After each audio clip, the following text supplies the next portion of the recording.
Channel CV. আসসালামু আলাইকুম, আপনারা দেখছেন চ্যানেল সিভি নিউজ। এই মুহূর্তের প্রধান খবর খাগড়াছড়ি থেকে। এক কিশোরীকে গণধর্ষণের প্রতিবাদে শনিবার ২৭ সেপ্টেম্বর ২০২৫ খাগড়াছড়িতে চলছে ভোর থেকে সন্ধ্যা পর্যন্ত সড়ক অবরোধের ডাক দিয়েছে জুম্মা ছাত্র জনতা। এই কর্মসূচির ফলে পার্বত্য এই অঞ্চলের জনজীবন কার্যত স্তব্ধ হয়ে পড়েছে। বিস্তারিত জানাচ্ছে আমাদের প্রতিনিধি। খাগড়াছড়িতে কিশোরী গণধর্ষণের বিচার ও দোষীদের শাস্তির দাবিতে আজ ভোর ৫টা থেকে শুরু হয়েছে এই সর্বাত্মক সড়ক অবরোধের কারণে চট্টগ্রাম খাগড়াছড়ি রাঙামাটি এবং খাগড়াছড়ি সাজেক এই তিনটি গুরুত্বপূর্ণ সড়কে যান চলাচল পুরোপুরি বন্ধ রয়েছে। সকাল থেকে জেলার বিভিন্ন স্থানে টায়ার জ্বালিয়ে এবং রাস্তার উপর গাছের গুঁড়ি ফেলে বিক্ষোভ দেখান আন্দোলনকারীরা। সকাল ৬:৩০টার দিকে খাগড়াছড়ি শহর ঘুরে দেখা যায় দূরপাল্লার বাস চলাচল সম্পূর্ণ বন্ধ। পর্যটকবাহী জিপ ও অন্যান্য ছোট যানবাহনও রাস্তায় নামেনি। তবে শহরের শাপলা চত্বর এলাকায় কিছু অটোরিকশা ও মোটরসাইকেল চলাচল করতে দেখা গেছে। স্থানীয় বাসিন্দা, জনপ্রতিনিধি ও আইন শৃঙ্খলা রক্ষাকারী বাহিনী সূত্রে জানা গেছে, অবরোধকারীরা জেলার একাধিক গুরুত্বপূর্ণ সড়কে অবস্থান নিয়েছেন।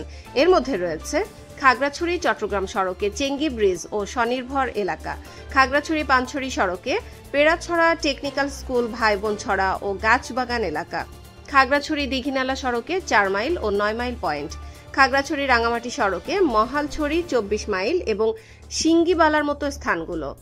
বিক্ষোভকারীরা কোথাও গাছের গুঁড়ি দিয়ে আবার কোথাও টায়ার জ্বালিয়ে রাস্তা বন্ধ করে দেন।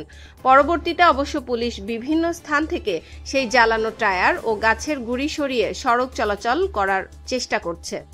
সকাল ৮টার দিকে জুম্মা ছাত্র জনতার মুখপাত্র উকেনু মার্মা সাংবাদিকদের জানান, আমাদের কর্মসূচি পূর্ব পরিকল্পনা অনুযায়ী শান্তিপূর্ণভাবে পালিত হচ্ছে। আমরা সকলের প্রতি অনুরোধ জানাই যেন শান্তিপূর্ণভাবে এই কর্মসূচিতে অংশগ্রহণ করা হয়।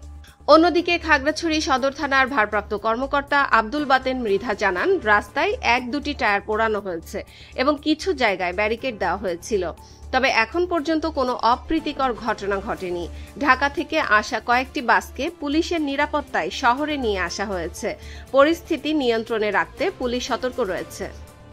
এই অবরোধের সূত্রপাত গত মঙ্গলবার রাত ৯টার দিকে প্রাইভেট পড়ে ফেরার পথে ওই কিশোরীকে গণধর্ষণ করা হয় বলে অভিযোগ। রাত ১১টার দিকে পরিবারের সদস্যরা তাকে একটি ক্ষেতে অবচেতন অবস্থায় খুঁজে পান। তাকে তাৎক্ষণিকভাবে জেলা সদর হাসপাতালে ভর্তি করা হয়। ভুক্তভোগীর বাবা জানান, প্রতিদিনই তার মেয়ে রাতে ৯টার মধ্যে প্রাইভেট থেকে ফিরে আসত। মঙ্গলবার দেরি হওয়ায় খোঁজ নিতে গিয়ে জানতে পারেন ক্লাস সময় মতোই শেষ হয়েছে। তবে স্থানীয়দের সহায়তায় খোঁজাখুঁজির পর তাকে মাঠের মধ্যে পাওয়া যায়। এই ঘটনায় পুলিশ একজনকে গ্রেফতার করেছে এবং আদালত তাকে ৬ দিনের রিমান্ডে দিয়েছে। খাগড়াছড়ির এই প্রতিবাদী কর্মসূচি নিয়ে আমাদের নজর থাকবে। পরিস্থিতি ও পরবর্তী আপডেট জানতে চোখ রাখুন চ্যানেল সিভিএন নিউজে। এই ছিল এই মুহূর্তের বিশেষ প্রতিবেদন। ধন্যবাদ।